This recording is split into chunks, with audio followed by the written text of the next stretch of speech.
Hi all, today we are going to discuss a topic on soft computing about radial basis function network or the RPF network. It is basically a neural network. It is a classification and functional approximation of the neural network.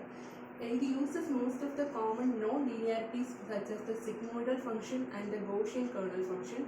The Gaussian kernel function can be represented as f of y is equal to e raised to minus y square, and the y value ranges from minus 2 to 2, and the graphical representation is in the chart.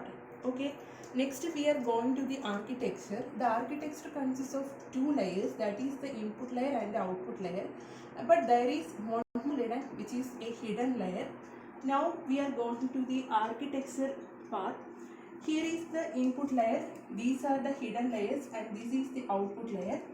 Input layer is denoted as x1, x2 up to xn, and the hidden layer is also known as RPF nodes, that is the radial basis function nodes. And next is the output layer. It ranges from y1, y2 up to yk. And the net input to the input layer can be denoted as x1, x2 up to xn, and the net output can be denoted as y1, y2 up to yk. And there is a weight association between the input layer and the hidden layer, which is denoted by the letter V, and there is a weight association between this hidden layer and the output layer. It is denoted by the letter W, and from x1 to z1 the weight association is V11, and the weight association from x1 to z2 it is represented by V12, and the weight association between x1 to zn it is denoted by V1m. Similarly, x2 up to xn. These weight association is similar to this hidden layer to the output layer. Here the representation and the weight association vector can be denoted as W. That is from W11, W12 and W1k. Similarly as Z2 and Zn. Okay. Now this RPF network is also known as localized receptive field network, because the basis function in the hidden layer produces a non-significant zero when for the input pulses and when the input is just falls within a small localized region. So it is also known as the localized receptive field network. Now going to the training algorithm and the flowchart. First we will discuss about the training algorithm. First of all, we have to assign some random values for the input layer, hidden layer and the output layer. So set the weights to the small random values. And next step, perform step 2 to 8 if the stopping condition is false or not. And step 2, perform step 3 to 7 for the each input. And the step 3, each input unit receive the input signal and transmit to the next layer. Next layer means the hidden layer or the RPF nodes. And then calculate the RPF. And step 5, select the senders of the RPF.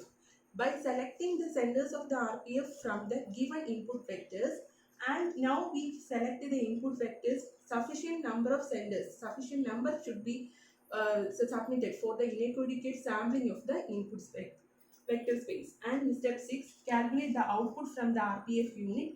And final step is the step 7. It is the most important step in the RPF function, that is the calculation of the output of the neural network.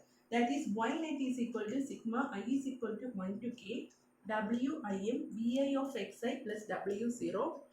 Y net is the net output to be calculated, and k is the number of hidden layers, and Wim is the weight association between the ith hidden layer and the mth output node. B is also the weight association, and W0 is the biasing term for the output node. And step 8, calculate the error. If there is an error recovery routines have to be used and test for the stopping condition. This training algorithm can be represented in the next flowchart model. In the first flowchart model, start condition and set the weights to some random values. For the each input calculation, you have to complete the RPF and select the senders. Now calculate the output for the hidden layer nodes and set the output layer weighted to some random values and calculate the output of the neural network. Here the calculation of the output of the neural network is given in the given in the training algorithm, and find error. If there is any error, use the error recovery routines, and if there is no weighting, waiting, we can go to the stopping condition. For all the radial basis function, it includes first the Gaussian kernel function, next the architecture, and it is also known as localized receptive field network, and next the training algorithm, and last the flow chart. If you have any queries, please comment.